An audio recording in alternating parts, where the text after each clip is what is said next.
Allons-nous vers un nouveau scandale de l'eau? En plus des problèmes de distribution, les Goubériens ont découvert qu'ils ont bu de l'eau avec des traces de chlordécone. Des tests l'ont révélé il y a quelques semaines. En cause, les filtres à charbon actif défectueux. Le collectif de l'eau de Gourbert, très en colère, parle d'empoisonnement. La communauté d'agglomération Grand Sud Caraïbes se défend. Le reportage d'Hervé Perdurand et Emmanuel Gir. Dans ce quartier de Grande Savane à Gourbert, l'eau se fait rare depuis une dizaine d'années. Il y a 3 ans, la situation a empiré, des robinets presque toujours à sec, mais des factures régulièrement élevées, augmentées du prix des bouteilles d'eau distribuées à la population. Lucette refuse le supplément.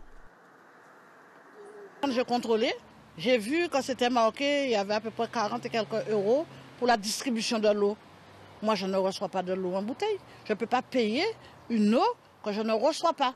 Et ça ne s'arrange pas depuis la découverte de résidus de chlordécone. Entre avril et mai, l'unité de production de Belle-Terre qui alimente Gourbert fonctionne avec des filtres à charbon usés et remplacés en retard. L'agence régionale de santé relève alors un taux de pesticides dangereux, notamment pour les femmes enceintes et les enfants en bas âge. Des analyses transmises à la communauté d'agglomération Grand Sud Caraïbes, responsable de la qualité de l'eau, mais apparemment impossible à obtenir.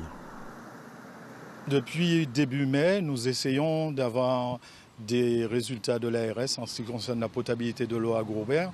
Et il s'avère que c'est la croix et la bannière d'obtenir un tel document, alors que ce devait être un document qui doit être affiché en mairie. Mais malheureusement, à Gourbert, c'est l'omerta. Donc maintenant, nous voulons voir le préfet pour faire le point là-dessus.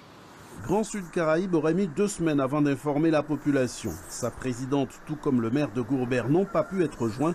Le collectif de l'eau Goubert appelle lui à une réunion demain soir à Grande Savane, avant une mobilisation jeudi matin en préfecture.